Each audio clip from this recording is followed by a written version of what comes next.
Hello friends, চিকু মাল্টিব্লগে আপনাদের সবাইকে স্বাগত জানাই। আজকে আপনাদের সাথে একটি দুর্দান্ত রেসিপি আমি শেয়ার করতে চলেছি।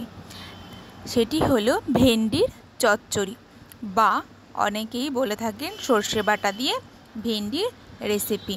এটি কিন্তু গরম ভাতে খেতে দারুণ লাগে, আর বাড়িতে থাকা সামান্য কিছু উপকরণ দিয়েই এটি তৈরি করা যায়। তো প্রথমেই আমাদের লাগবে ভেন্ডি। তো ভেন্ডিগুলোকে প্রথমে ভালো করে ধুয়ে নিতে হবে আস্ত অবস্থায়, কারণ গোটা অবস্থায় যদি ভেন্ডিগুলোকে ভালো করে না ধোয়া হয় তাহলে কিন্তু কাটার সময় যে লালা লালা ভাব থাকে তার সাথে কিন্তু নোংরা জড়িয়ে যেতে পারে। তার জন্য প্রথমেই আস্ত অবস্থায় ভালো করে ধুয়ে টুকরো টুকরো করে কেটে নিতে হবে। আর লাগবে একটি গোটা আলু। আলুগুলোকে যারা আলু খেতে পছন্দ করে না তারা আলু না দিলেও চলবে। আলুগুলোকে লম্বা লম্বা সরু সরু করে কেটে ধুয়ে নিতে হবে। আর লাগবে একটি গোটা পেঁয়াজ। পেঁয়াজগুলোকেও আমি কেটে নিয়েছি। আর লাগবে কালো সর্ষে। সাদা সর্ষে থাকলেও এটা রান্না করা যাবে। প্রথমেই আমি এবার কালো সর্ষেগুলোকে ধুয়ে নেব। আর লাগবে কয়েকটা কাঁচা লঙ্কা দিয়ে আমি মিক্সিতে পেস্ট করে নেওয়ার পর গ্যাসটা অন করে দিয়ে কড়াইটা বসিয়ে দেব। এবার আমি কড়াইতে সাদা তেল দেব। যখন তেলটা গরম হয়ে যাবে তখন এর মধ্যে আমি দেব কালো জিরে ফোড়ন।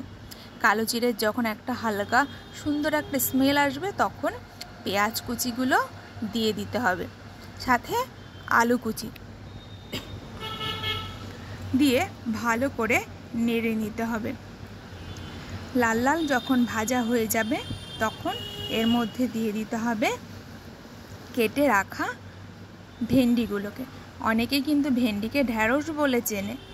ভেন্ডি আর ঢ্যাঁড়স জিনিসটা কিন্তু একই। এবার এর মধ্যে কিছুটা পরিমাণ লবণ দিয়ে দেবো, যে যেমন স্বাদ মতো লবণ দিয়ে আর দিতে হবে হলুদ গুঁড়ো দিয়ে ভালো করে নেড়ে চেড়ে নিতে হবে। নেওয়ার পর এবার এর মধ্যে দিয়ে দেব সামান্য পরিমাণ জল দিয়ে কিছু সময় ঢেকে রাখবো। এবার ঢাকনা তুলে দেখুন এবার প্রায় আলুটা সিদ্ধ হয়ে গেছে। এবার দিয়ে দেব সর্ষে পেস্ট, যেটা আমি সর্ষে আর কাঁচা লঙ্কা পেস্ট করে রেখেছিলাম। দেখুন বন্ধুরা, হয়ে গেছে কিন্তু এটা হালকা গা মাখা মাখা ঝোল রেখেই আমি নামিয়ে নেব। দেখতে ডেলিশিয়াস না? তা খেতেও কিন্তু দুর্দান্ত।